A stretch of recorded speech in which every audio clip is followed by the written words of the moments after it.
audience is actually the building block of community growth. If you want to grow your community, you need to grow your audience. What I mean by that is think, for example, of somebody online who, creates a lot of content about bodybuilding. They may have 100,000 followers on YouTube. They create a bunch of great videos. It's much easier for them, somebody who has 100,000 followers on YouTube, to funnel a portion of those people into their community. Whereas if you have 0 followers online, it's much tougher to go to people cold and ask them to be a part of your community if they don't know who you are and what you stand for. It's just like marketing anything, really. So for us, audience is our building block for community growth. But how do we grow our audience? So I try to distill it down to the most simple principles as to how we actually grow the people who follow Exit 5 outside of our paid private community. And it's really down to these 4 steps.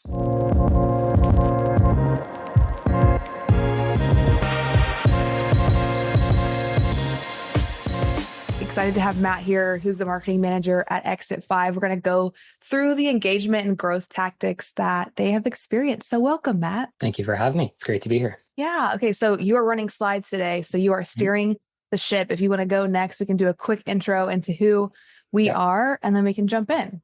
Let's do it. So a little bit about me. My name is Alexis Teichmiller. I am the Senior Brand Partnerships Manager at Circle.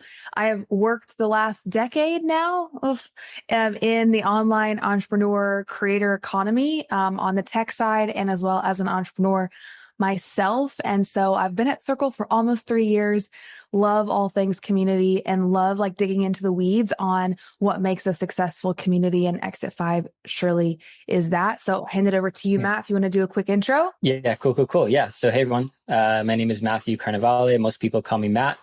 Currently the marketing manager at Exit 5, which is the #1 community for B2B marketers. Prior to joining Exit 5, I was in sales for a short stint and then spent about 5 years in B2B marketing.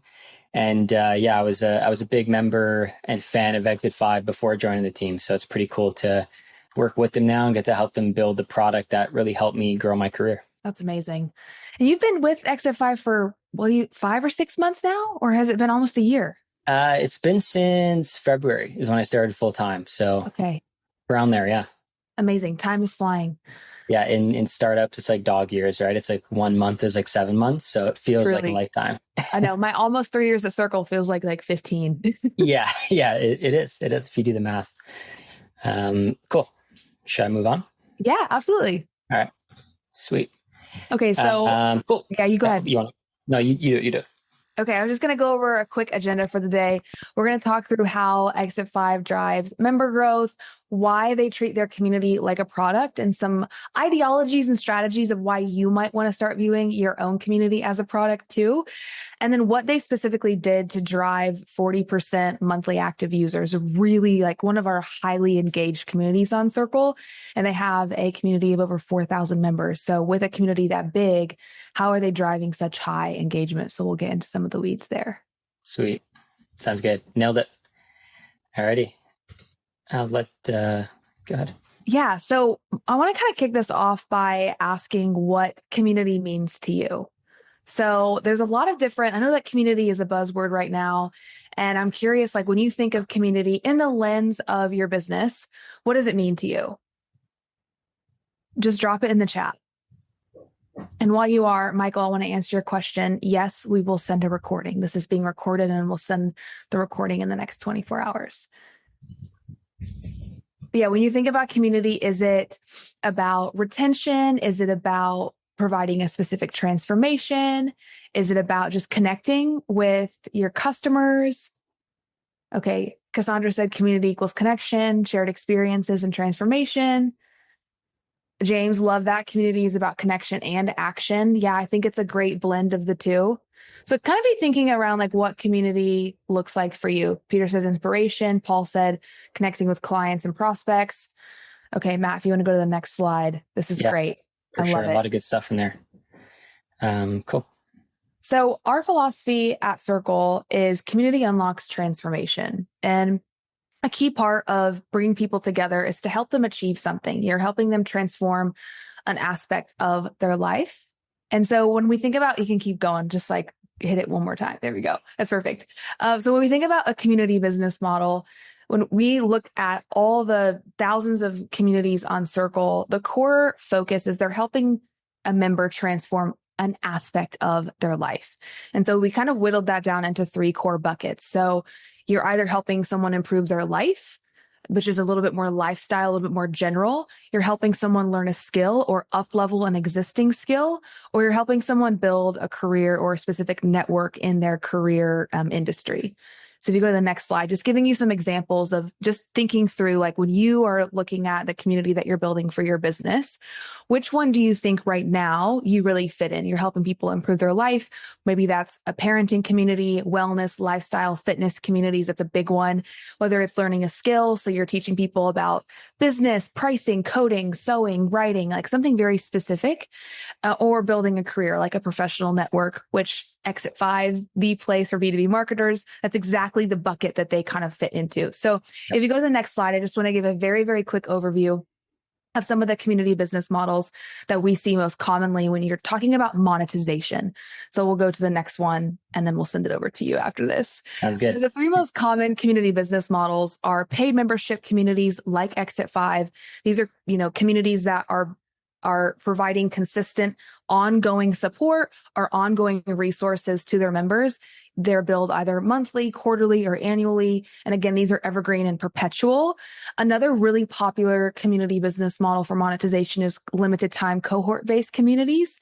And so these are communities that exist for a fixed period of time, whether that's a 4-week course or an 8-week experience or a 10-week group coaching program. It doesn't matter, but it exists for a set container of time to help a member achieve something very specific in that set period of time. And then there's product centric. So if you are a brand or a startup, then you might have a physical product or a digital product, and you want community to come in and sit alongside of that product and act as a way to educate, lower churn, keep retention high. So for example, not to get too meta, but Circle has a Circle community for Circle customers that exists to help educate Circle customers on how to use the product and how to, set them up for success. So just kind of want to lay the groundwork.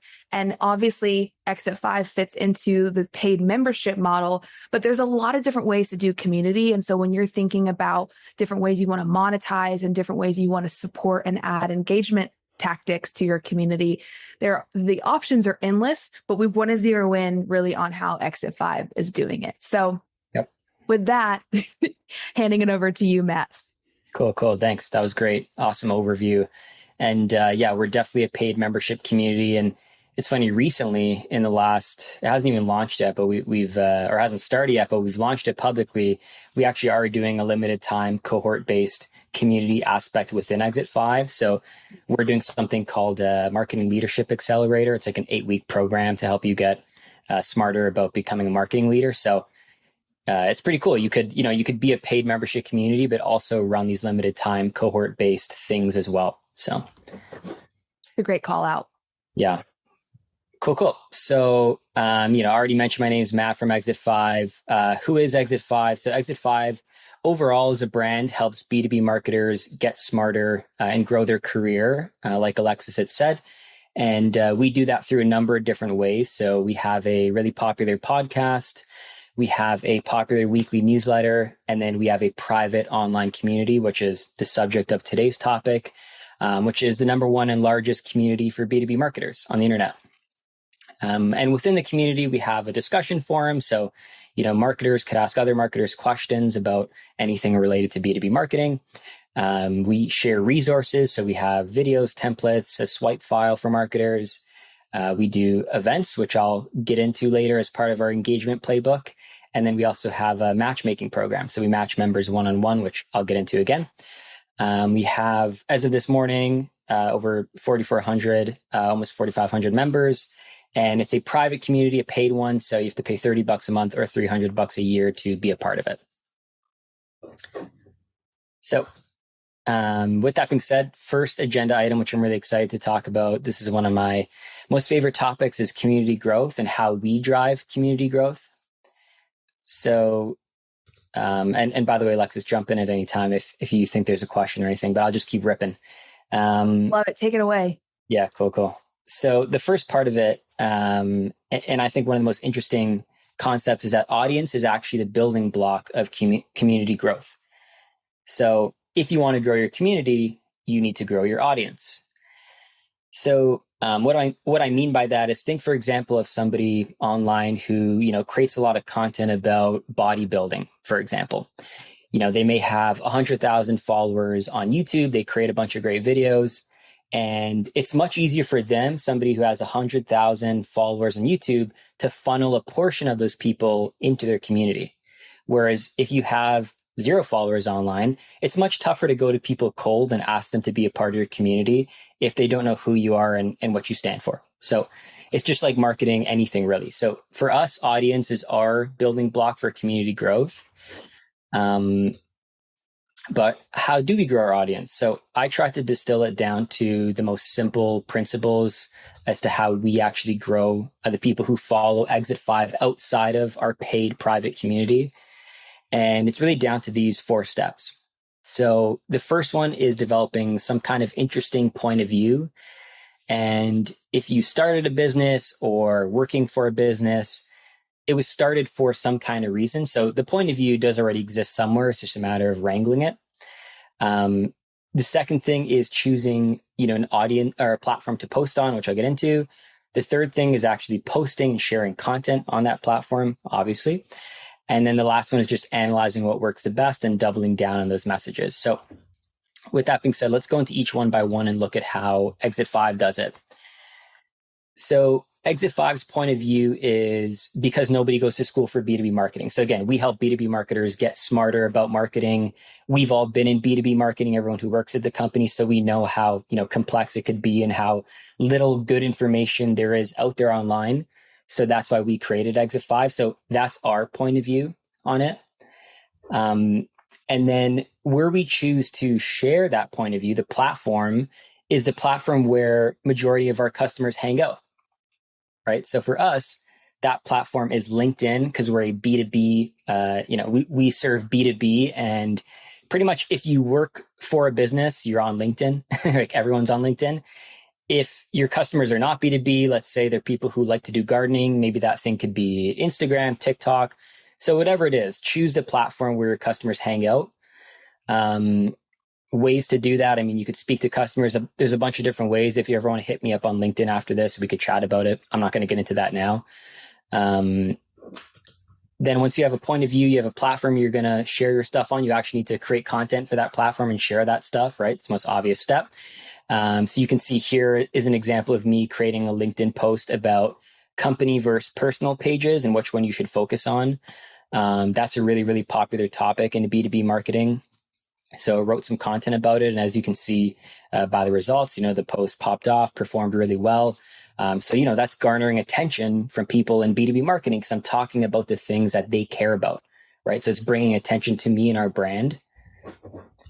And then the last part is just analyzing, which posts actually work the best and doubling down on those topics. So for example, what I just showed you before was a post about a LinkedIn post about LinkedIn, which performed really well. Well, because it performed really well, maybe I'm going to go deeper on that topic and create more content around that. So at a high level, that's how we build audience. And you can see here, the proof is in the pudding. We ask every single new member how they heard about us, and 60% of them said LinkedIn. So as you can see, by more than a factor of 3, it's the most popular way that people are hearing about us. So our audience building strategy and our strategy to convert those people into members, which I'll show you in a sec, is working. Okay, question about this. Yeah. One, this is amazing. And I'm curious, for those of you watching live, what social platforms or specific audience growth platforms are you posting on right now? Like, where are you trying to grow an audience, or have you grown an audience? I'm really curious to see where you're at, what's working for you. You mentioned, Matt, that you ask every new member where they hear from you. Is that in an onboarding survey? Can you just quickly share like where you're actually getting that information from?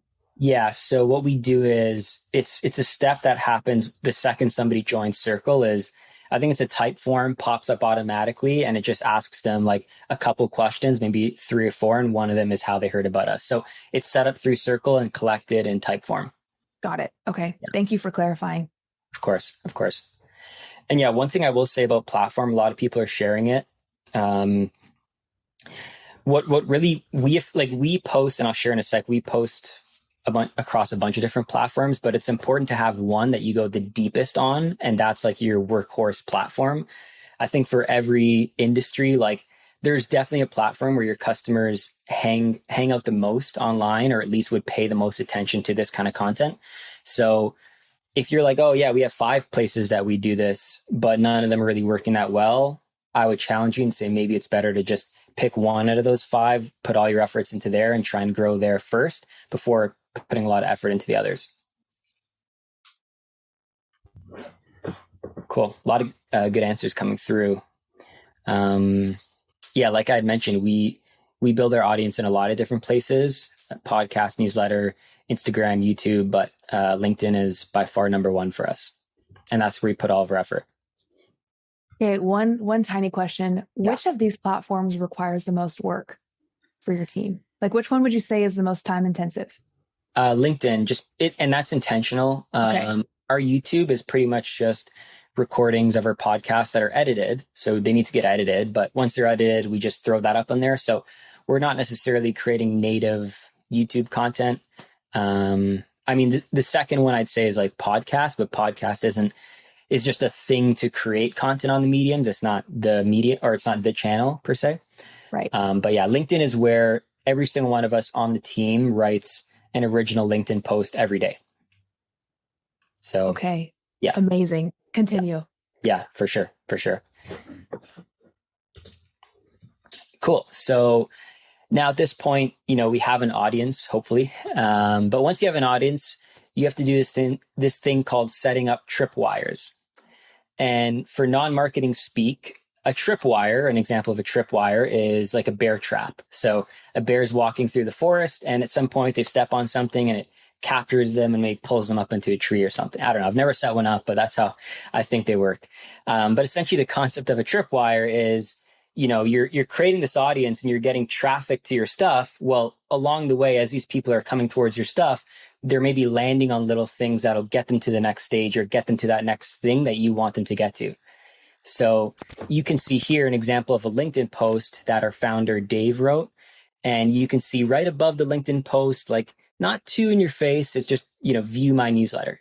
So as you're looking at his stuff over time, you may get curious and be like, oh, let me just click this and see what his newsletter is all about. Right. And then from there, that allows you to capture the person's email, get them on your list. And then once you've got their email and they're on your list, that's when you can, organically promote your stuff. So this screenshot is actually a screenshot from our weekly newsletter. And it's a section within our weekly newsletter. It's not like the first thing you read, it's all the way at the bottom. But as you're scanning our newsletter, you may see this thing every once in a while that says, join us in Exit 5. So it's a promotional thing, but it's not in their face. It's just something that they organically are going to stumble upon because they follow our stuff. They went to our newsletter. And now because they're part of our newsletter, they see stuff like this. Cool. And then the last step, so we have audience, we've set up the tripwires, we've got people on our list. The last step is actually giving people a good offer to join the community, right? So in our case, as you can see, we have, multiple different value props, affordable expertise, community access, etc. But our big thing is 7-day free trial to grow the community. So it's 100% risk-free. You check out the community, and if you don't like it, you get out. If you like it, you stay and you get all the value. And in the event where you're like, hey, Matt, but my community isn't paid, so how would this work for me? Like, what's an example of a good offer? Well, you can do a bunch of different things. Like, obviously, you need to get creative, but like a really cool one could be like some kind of, lead magnet or some kind of magnet to join the community. So let's say your community is like the number 1 community for people who like to grow tomatoes in their backyard. I don't know why I chose that. I like tomatoes, but maybe it's because I'm Italian. I don't know. I really like tomatoes. But anyways, let's say that's your community and you don't charge people for it. It's just a thing that people join. Maybe if someone joins your community, you're going to send them the ultimate guide to growing tomatoes, 100 tomatoes per month in their backyard or something like that. So those are ways that you could do it.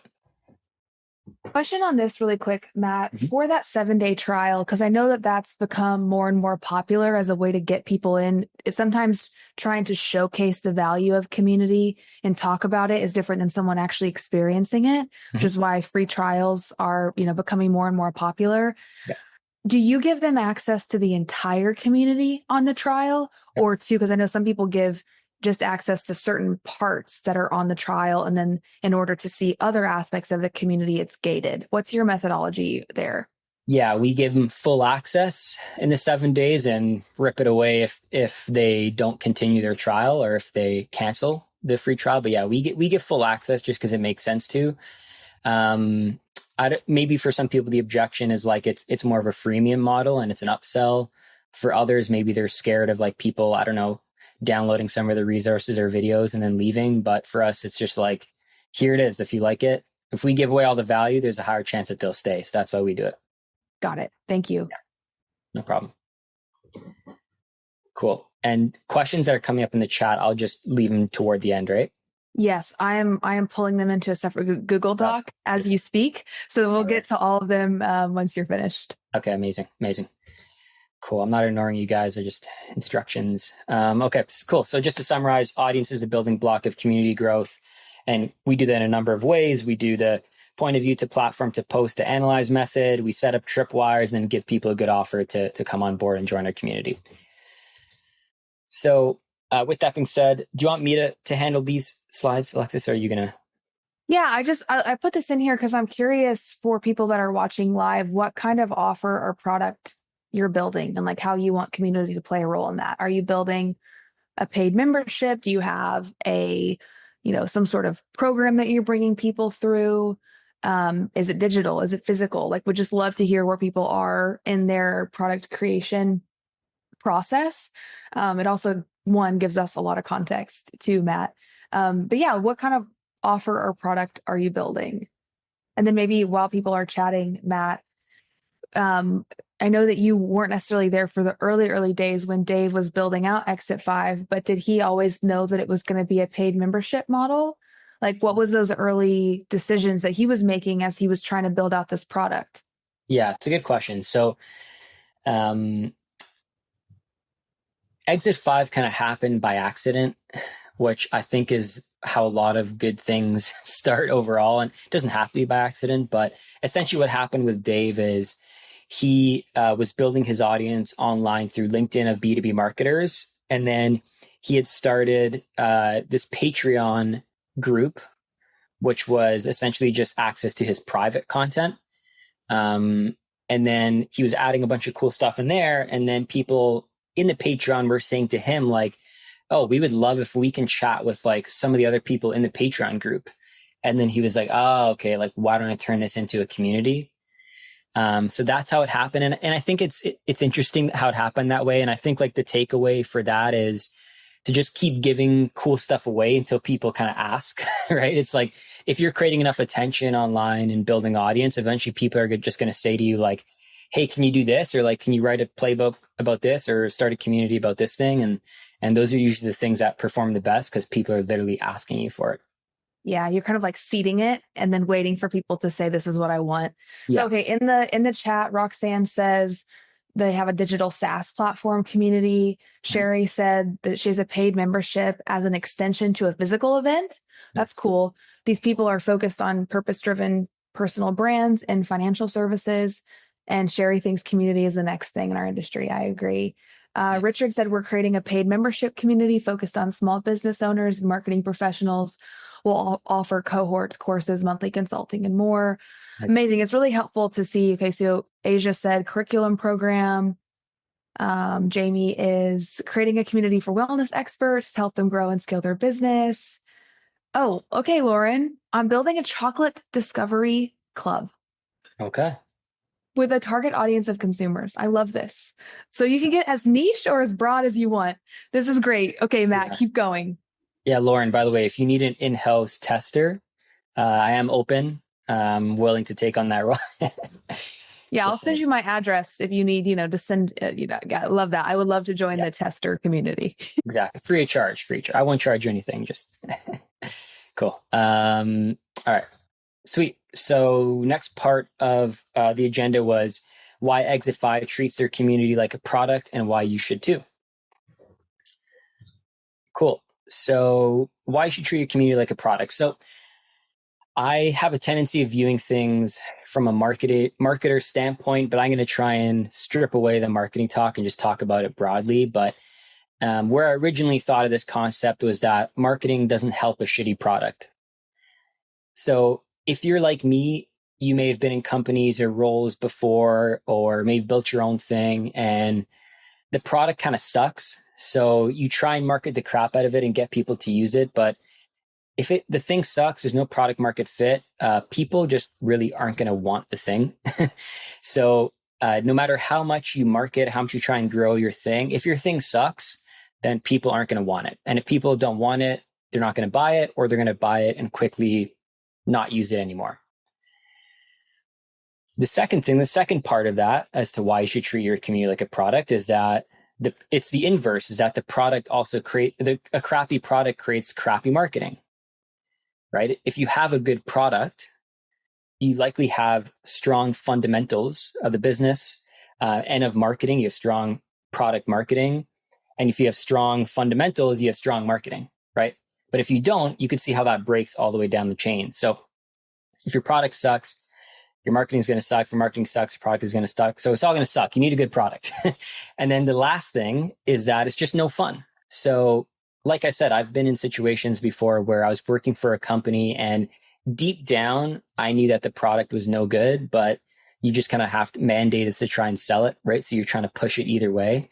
But that's no fun. I don't know if you guys have been in that situation. I know I have. But you got to create a good product. It's a lot more fun to sell, and your confidence goes way up when you have a good product.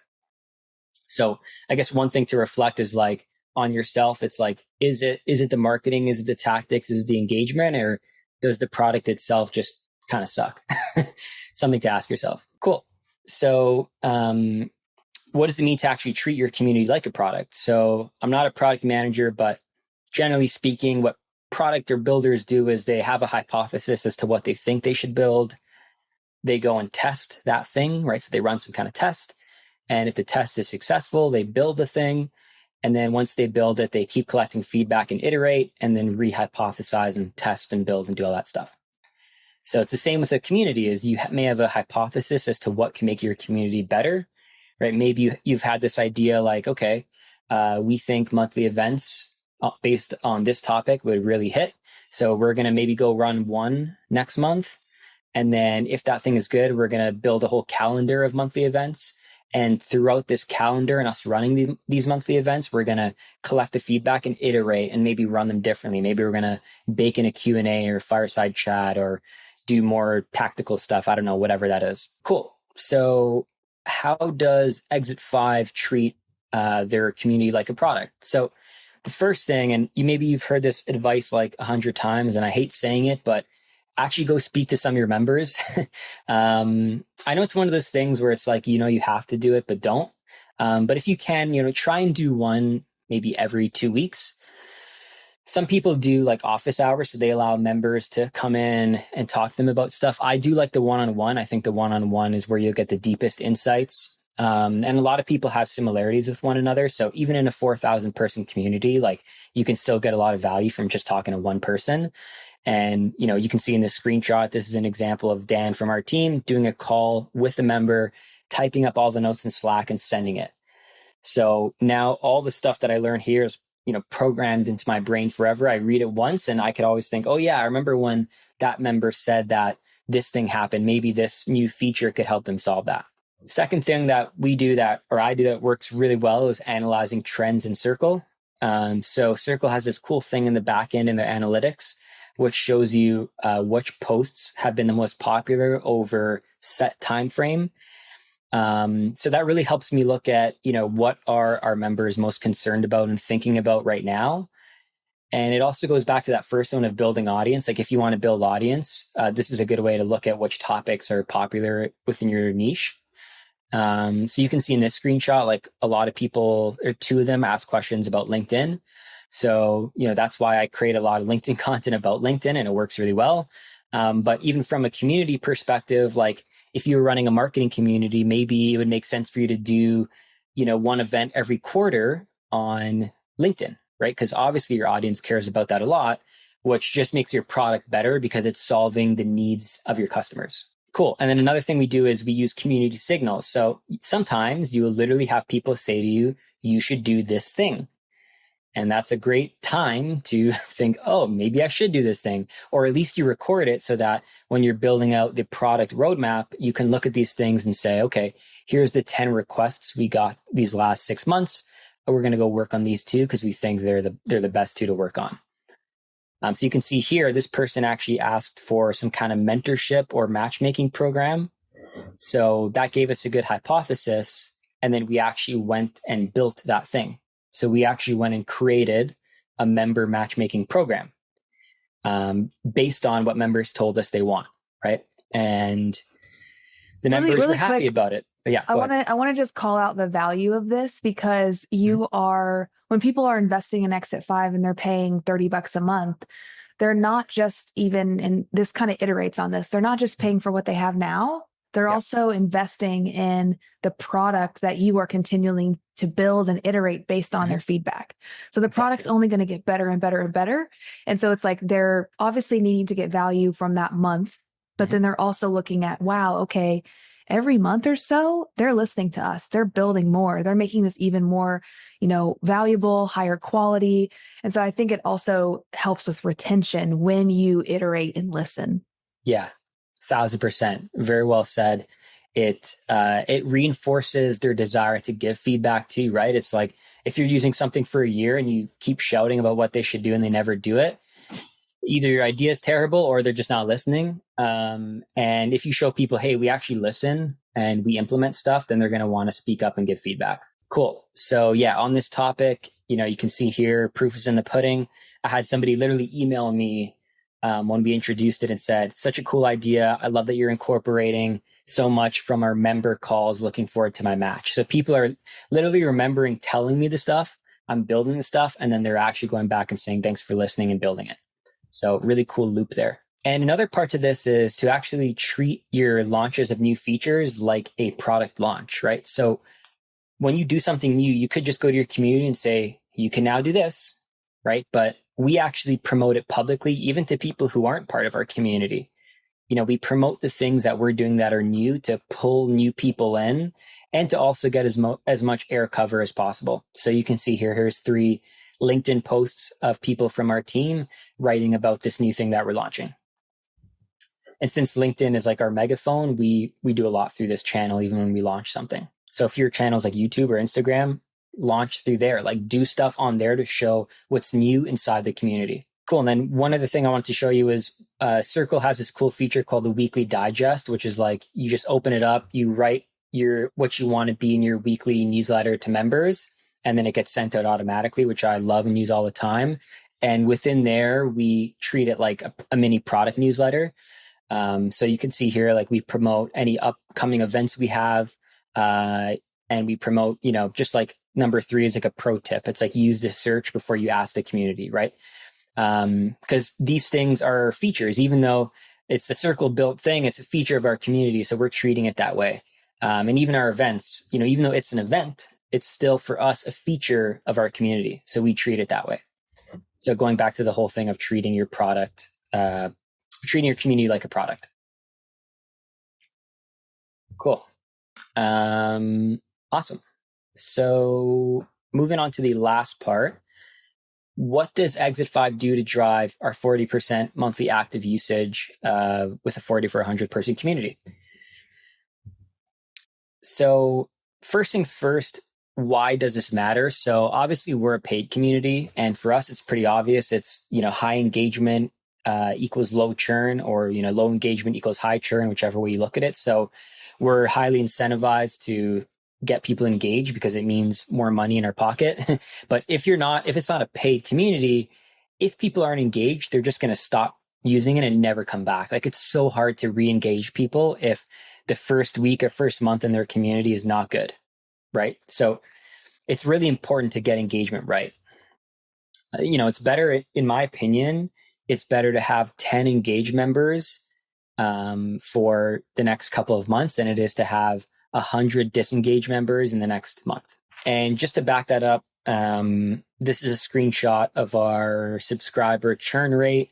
It doesn't look that drastic except for that beginning because, churn is a small percentage. But, we've been slowly chipping away at our churn and knocking it down by, at least 0.5% every single month ever since our engagement started to go up. So there's a direct relationship between the two things. As our engagement goes up, our churn starts to decrease, which is obvious. People are getting more value out of the product, so they're not leaving. And I had to blur out all the numbers, sorry. Cool. And another cool concept I want to introduce you guys to on the topic of engagement is that you really only need to provide value on the frequency of your billing plan. So what I mean by that is if you bill people monthly, and I'll get into what you do if you have a free community, it's the same thing. But if you bill people monthly, then you'll want to provide them value at least once a month, but not much more than that. You just want to provide them value once a month. If you bill people yearly, you can do more than once a year, but you got to for sure at least provide value to them once a year, right? And the purpose of this is a guardrail to not overwhelm you. So if you charge people monthly or have this community and you're like, okay, I need to do all these things this month. I need to run 4 events. I need to do 20 pieces of content. I need to do matchmaking program, this, and this. That's just too much. You don't need to boil the ocean. Instead, find maybe the 1, 2, 3 things max that really move the dial in terms of engagement and just keep running those plays and run them well. That's really all you need to do. So it's better to do 1 or 2 things really good every month than it is to do 10 things that are meh every month. And if you have a free community, the concept is still the same. It's like give somebody a reason to come back at least once a month and pop in and do something. So in terms of how we do it, the first thing that we do is member-led events. Nothing groundbreaking, but you can see this example here. I talked a lot in this presentation about LinkedIn being a hot topic in B2B marketing. So we have an example of an event we're actually running this week, which is you could join the community, or if you're part of the community, you could join the event, and you could submit a link to your LinkedIn profile. So, in LinkedIn, you just have your profile link. You just submit it in the comments. And then this person, which is a member, she raised her hand to do it, is going to tear it down, is going to say, you should change your header to this, you should change your title, change this part and this part and this part. And they're going to tell you how to make your profile look better and optimize it. And they're going to do the same for your posts. So even if you're somebody who, you're an Exit 5 member who isn't going to log in every day and look at the feed and go through all the posts, which I don't expect everyone to, for something like this, you'll probably want to at least come in once a month, submit your profile, get that feedback, make those changes, and boom, now you got value once this month. So when the subscription's coming up or you see the charge on your credit card statement, you're like, okay, makes sense. I'm cool with paying $30. They're still providing me value, right? One thing I want to mention about member-led events is, one, you're sharing your platform. So members are excited to be engaged and to connect with you because they want an opportunity to potentially speak or teach or have these different events. But also, I think one of the pressures that community managers and community builders can feel is that you need to create all the content yourself. Yeah. And so if you kind of reframe and think of okay, maybe, and you could also be a facilitator. And so in this case, Matt is facilitating events and other people are coming in and adding value with the content. And I think, again, there's so many ways to do this, but if you are feeling stressed about, I got to teach, I got to go live once a week or once a month, can you lean on your network? Can you lean on members to come in and add that value? Again, you're facilitating, you're still working on the programming and building this ecosystem, this container, if you will, that has a system to it, but you are leveraging your network to come in and teach and go a bit deeper on different topics that maybe you might not be an expert in, and maybe they are. So I think that's something that we see a lot of, okay, maybe you don't want to create all the content. You can invite people in who can help you do that. And you can pay them, you can give them free membership. It can just be a way for them to grow their network. There's a lot of different ways to incentivize people to do that. Yeah, that's honestly such a good point. the way we say it internally at Exit 5 is to curate, not create. So we just curate these things together. So that's such an amazing point. And one other thing I'll mention with this is like we've gotten to this point now that we bring members up onto the stage and let them do these events, they actually raise their hand every month and say, I want to do one, I want to do one. We have events scheduled all the way to February of next year because it's like, I don't do too much in a month. I just do one or two. So it's like, if you want the slot for November, cool, I'll put you down. And then if you want another person wants to, they do it in December and yada, yada, yada. So really quick, just like a small question before we need to move forward. Becca had something around this. How do you trust members will give good advice? Do they have to apply to do this? Like, what's the format of them actually raising their hand and then you qualifying whether it's a good fit? Yeah, that's a really good question. I'd like to say I had some kind of fleshed out process. I really don't. It would make sense to maybe set up some kind of form where people can submit what they want to talk about. I think that's a fantastic idea. And you probably just gave me an idea as to what I should do. But honestly, what happens with us is people will just DM me and say like, hey, Matt, how do I get involved in this? And then I just say like, what do you want to talk about? Send me some more information. Like, do you have a deck or do you have like LinkedIn posts or something that vets it? They send it to me and then I just say, yeah, cool, let's do it. And, I know that some of them will be worse or better than others, but I'm okay with that. So right now your system is intuition and I love that. This thing right here. Okay, moving on. All right, cool. Sweet. So yeah, another thing we do, like I mentioned, monthly matchmaking. So if you're not somebody who actually is going to log into the community and write, post and comment, you're going to build your network by default, just by being part of the community. And then the last thing we do is we tag the experts. So this isn't necessarily a monthly thing. Like we're doing this almost every single day, but like you could see on the left, somebody asked a question about brand campaigns. And then I just go in and I tag the person or people in the community that are smart about brand. And I just say to them, hey, you got any campaigns you can think of? And what this does is this not only brings the experts in at least once a month, it shows the people that post that experts will chime in and answer their stuff.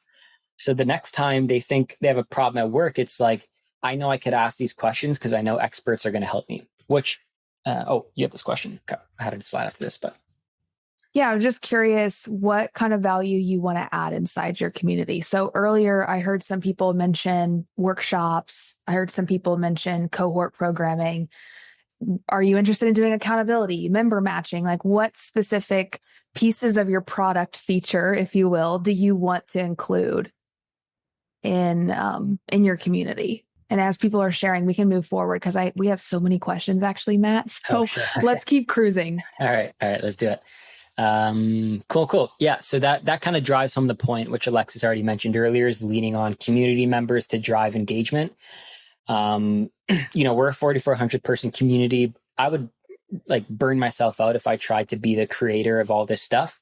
So if you're going to scale in any way, you pretty much have to lean on members. And to me, that's just the definition of community. It's like people helping others based on a shared interest. So, it's an essential step to scaling engagement. Cool. And then two other things I want to show everyone. A big thing that's helped us improve our engagement is removing the opportunity for self-promotion.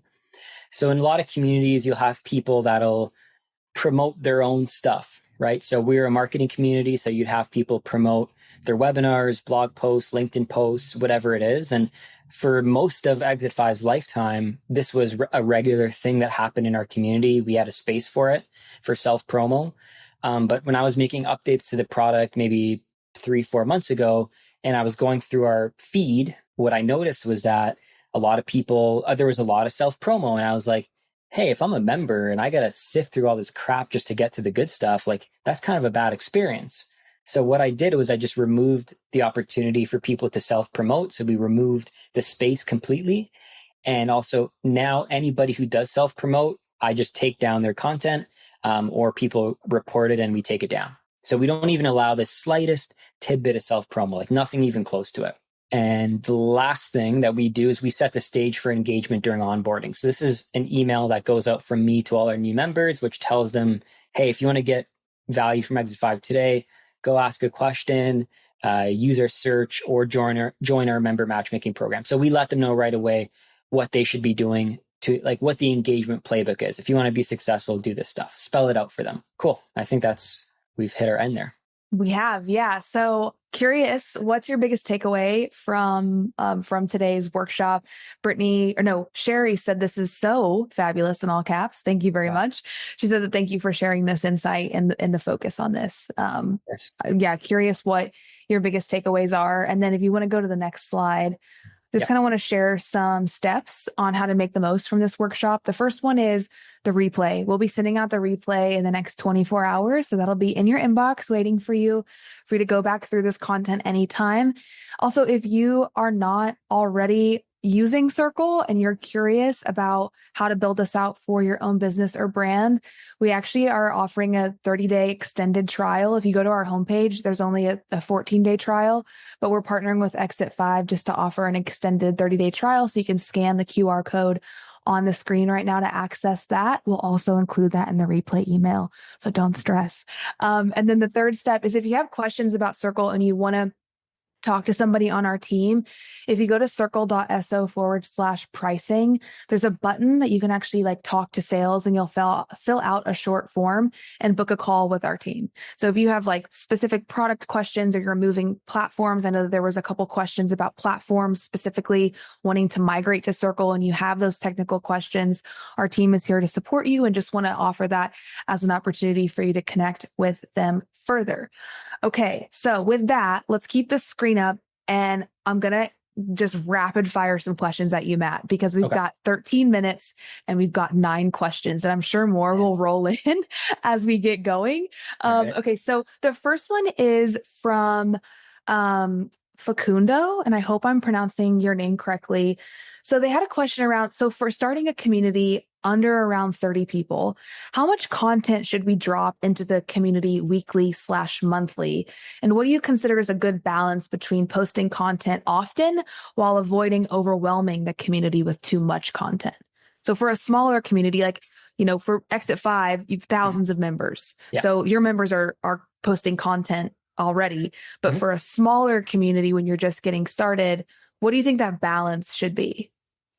Yeah, it's tough to say. I don't have a baked in number framework, but for me, if I was just starting out, I'm in a point where I'm trying to get this thing off the ground.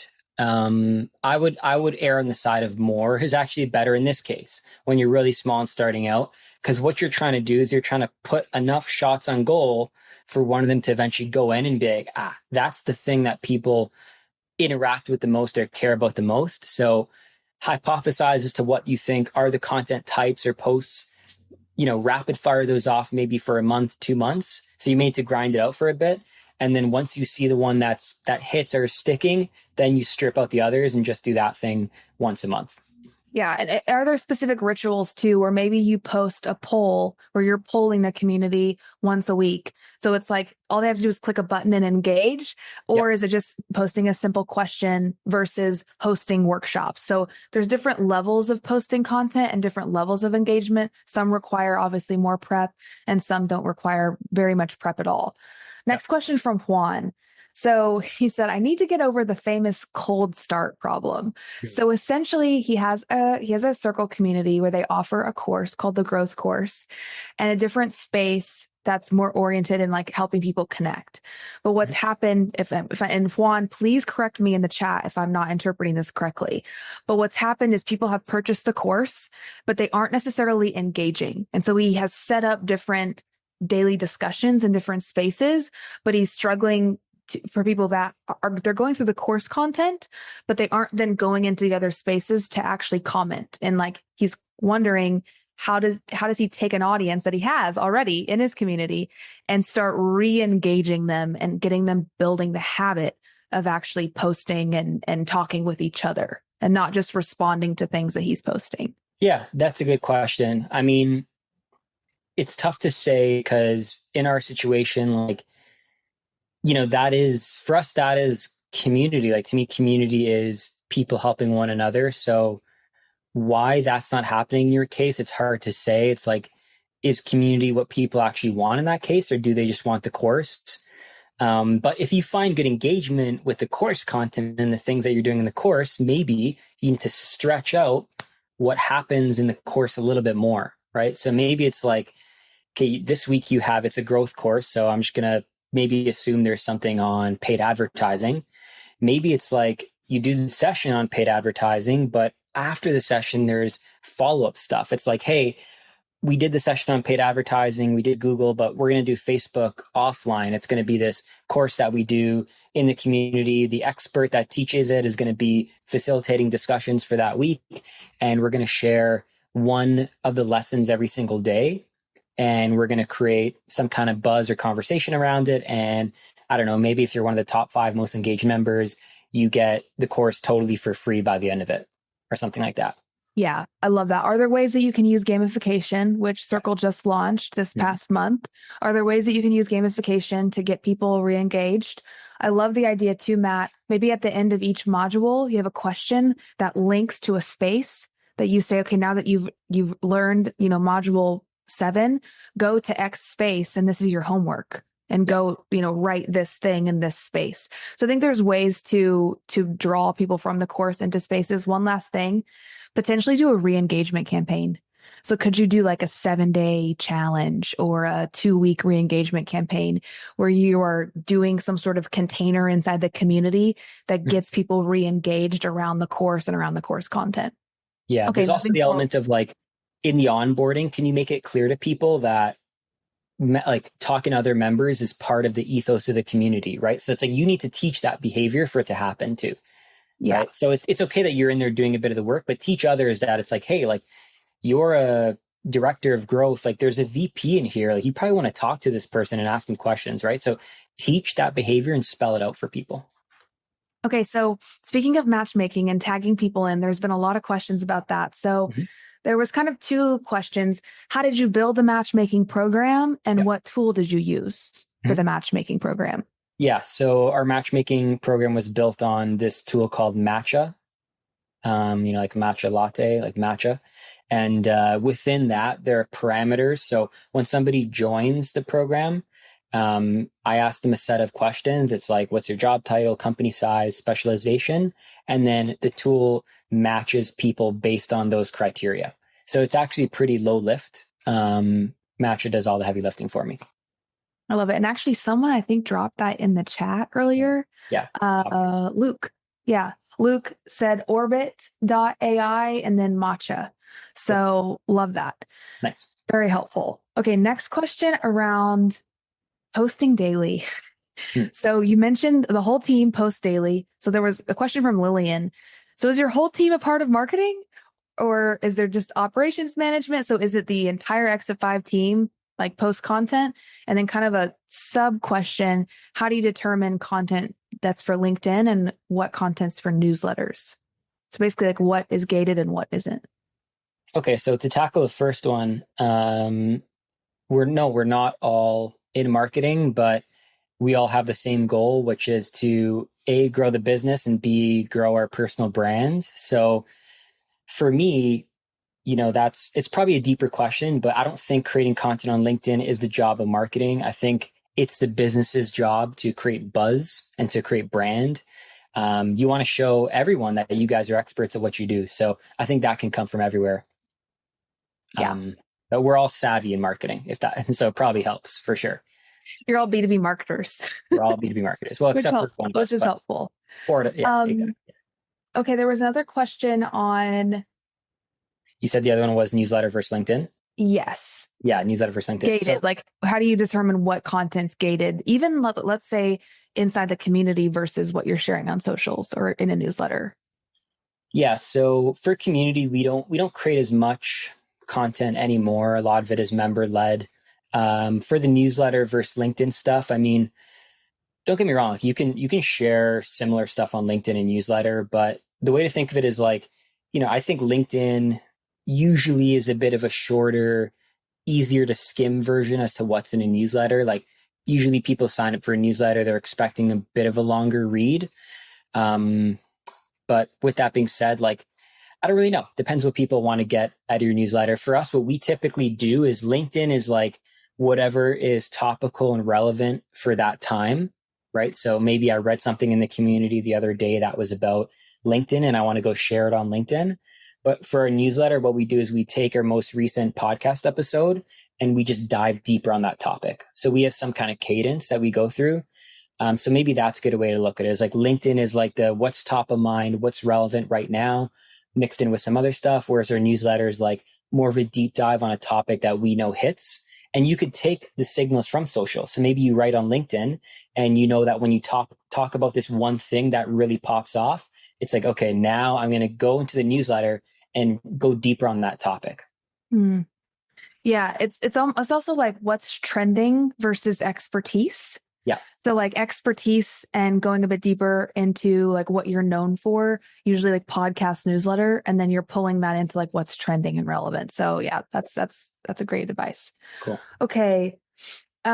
Coley, and I hope I'm pronouncing your name correctly, said on member-led events, do you have a specific space for it? I know Exit 5 has community spaces and dedicated spaces. Well, is there a member-led event space where they're posting their own, or are they submitting it to you and then your team is manually going in and adding to the event space? Yeah, good question. So that the event space is managed by Exit 5. We set it all up. So all the member does is host the event, but they don't set up like the title description or any of the backend stuff. We're doing all that stuff. Okay, super helpful. Yeah. Someone also asked how searchable Circle is. So are videos searchable, conversations, PDFs, etc.? Yeah, it's all searchable. Yeah. So there's a top search bar that you can search, any keyword, and it's going to pull up, posts, articles that you might have, videos where that's mentioned, all in the search results. Yeah, exactly. We actually have, for us, obviously we have the conversations that happen, but we also have a space for videos, templates, etc. So somebody could search content marketing and then they could toggle the videos space and they could see all the videos we have related to content marketing. So yeah. Yeah. I love it. Okay. So no problem, Roxanne. Last question was around generating income from managing a community. So the question is around like, how are you generating revenue essentially from managing the community? And I think this is kind of like two parts, and I'm gonna put my own spin on it. I hope that's okay, Paul. So there's an aspect where the community is the business model. Yeah. And then there's an aspect where the community sits alongside of another business model. So can you kind of walk through like that philosophy of right now, like how Exit 5 views generating revenue from the community?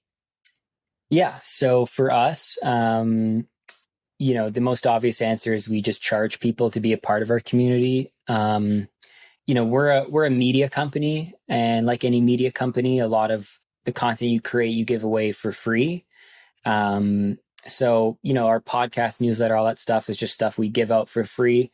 We're not a SaaS company where we have some product we're selling to drive people to, but our product is the community. Like that's the next step to becoming a better, smarter B2B marketer, is getting into the community and actually interacting with others in your space. So I think that's the first part of the question. The second part is how do you generate income from managing community? Well, another thing that we're doing right now, and I could see us doing this whether we are running our community for free or paid, is to do offshoots. So right now we're doing something called the Marketing Leadership Accelerator, which is an 8-week live program to help marketing leaders specifically, so VPs, directors, C-suites, become better leaders. And it's starting in like a week. As of today, we have like maybe 150 people signed up. So think of it, we have a 4,400 person community, but we shrunk down the offer to a small sliver of our community and charge them for access to that thing, and charge them a good price too, like something that made sense for a business. So what I would say is like, if you have a free community, can you shrink it down and find a really small subset of people that are thirsty for this thing, and can you charge them for access to that thing? I love that. Yeah. One last question from Becca. Yeah. So how do you communicate the value of your membership? We get told that we're too expensive, but we charge less than Exit 5. So it's less than $30 a month. And they're offering a lot of the same similar things as you: courses, online events. how do you communicate the value of a membership? This is a bigger question. I feel like we should probably have a whole other conversation about this. But yeah, Yeah. what's your take on this? I mean, it's a big question. There's a lot of layers to that. Um, we don't overcomplicate it. I mean, you can go to our website and go to exit5.com and you can see exactly how we do it. I would just steal that, honestly. But yeah, we don't try and boil the ocean with how we explain it. We do use a lot of social proof though. So when we talk about our community and why people should join, it's usually not coming from us. It's usually coming from our members. So what we'll do is we'll take screenshots of what's in the community, and then we'll share that maybe in an advertisement, or we'll share that in LinkedIn post. And we also have a channel in our Slack where people send all positive quotes about our community to, and then we just go and pull those and we showcase them. So we're using a lot of social proof to do it. And if you don't have that social proof, just go ask your members, go ask your most engaged members, like, why do you love the community? I'm collecting some testimonials, and then go and showcase those. I love it. And yeah, honestly, go to Exit Five's website. I just dropped it in the chat. Really great overview of social proof. Like, social proof is baked into almost every single module that you have on your website as well. So not only what you're sharing on social media and in ads, but you also have it here on your website too, which I think communicates that really well. Roxanne, I'm taking notes. Next webinar, how to communicate the value of your membership. I love it. Well, we are at time. I want to be respectful of your time, Matt, and everyone that's with us live. Thank you so much. This was incredibly valuable. Loved learning from you and what's working at Exit 5. So thank you so much. Of course. Yeah. Happy to do it. It was a lot of fun. If you guys ever have like follow-up questions, my LinkedIn is my full name, Matthew Carnavale. So you can connect, shoot me a DM. I'm happy to answer anything you guys want to ask. Awesome. And I know there were some technical questions too about circles and even like the member matchmaking. So if you have further questions, you can always just email our support team, support@circle.co, and they can answer any technical questions you have about the product. In the meantime, check it out. We'll send the replay out in the next 24 hours. And thank you for spending some of your Tuesday afternoon with us. I hope you have a good rest of your day.